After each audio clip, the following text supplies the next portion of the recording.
Dans ce chapitre, nous allons explorer un pilier incontournable du web moderne, le protocole HTTP, acronyme de Hypertext Transfer Protocol. Si l'on devait résumer son rôle en une phrase, ce serait celle-ci. HTTP est le langage que parlent les clients et les serveurs pour échanger des informations sur le web.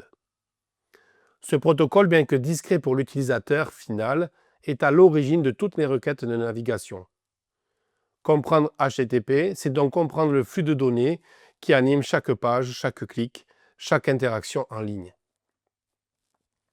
HTTP est un protocole sans état, ce qui signifie que chaque requête envoyée par un client est indépendante de la précédente. Le serveur, une fois la réponse envoyée, ne garde aucune mémoire de l'échange. Cela peut sembler contre-intuitif dans un monde où l'on s'attend à ce que les sites se souviennent de nous.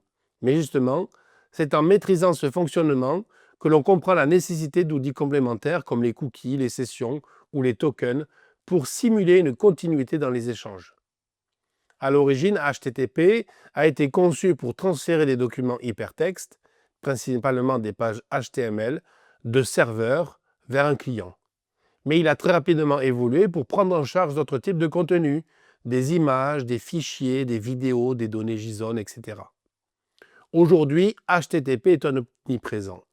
On l'utilise pour consulter des articles, acheter en ligne, envoyer un formulaire ou récupérer des données depuis une API. La version initiale HTTP 0.9 n'était capable de transférer que des pages HTML simples. Avec le temps, le protocole s'est enrichi, donnant naissance à HTTP 1.0, puis HTTP 1.1, qui a introduit des améliorations majeures comme la gestion des connexions persistantes, la compression des données ou encore les entêtes de cache. Puis récemment, HTTP 2 a révolutionné l'architecture en permettant le multiplexage, plusieurs requêtes envoyées simultanément sur une seule connexion.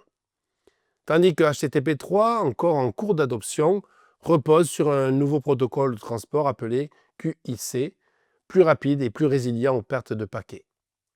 Mais revenons aux fondamentaux de HTTP. Chaque communication HTTP se compose de deux éléments, une requête, émise par le client, et une réponse transmise par le serveur. La requête contient plusieurs parties clés. La méthode HTTP utilisée comme GET, POST, PUT, DELETE.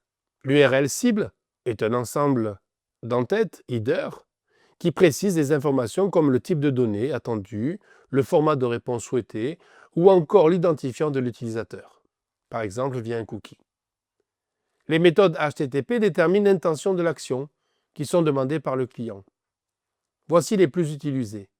GET pour récupérer une ressource, c'est la méthode la plus courante, elle n'a pas d'effet secondaire.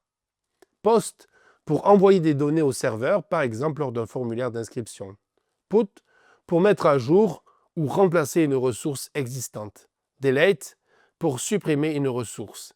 HID pour récupérer uniquement les entêtes de réponse sans le corps. Chaque réponse HTTP envoyée par le serveur comporte également des entêtes et un corps de réponse, mais surtout, elle commence par un code de statut qui permet au client de savoir ce qui s'est passé. Ces codes de statut sont regroupés en plusieurs catégories. Catégorie d'information, de succès, de redirection, d'erreur client et d'erreur serveur. Ces codes sont extrêmement utiles pour le débugage. Lorsqu'un site ne s'affiche pas comme prévu, une simple analyse du code retourné peut révéler si le problème vient d'une mauvaise URL, d'une autorisation manquante ou d'un bug côté serveur. Les entêtes HTTP sont tout aussi importantes. Ils permettent de transmettre des métadonnées sur la requête ou la réponse, par exemple le langage préféré, le type de contenu, la date d'expiration d'un cache, une politique de sécurité ou encore des directives de contrôle d'accès. Maîtriser les entêtes permet de configurer finement le comportement d'un site web, notamment pour la performance et la sécurité. Chaque chapitre est donc une véritable plongée dans les mécanismes invisibles du web. HTTP agit comme le messager infatigable entre les clients et les serveurs, en apprenant ainsi à décoder ces messages, les méthodes, les statuts, les entêtes, vous vous équipez pour diagnostiquer un dysfonctionnement, concevoir une API, sécuriser un formulaire ou optimiser la vitesse de changement d'une page.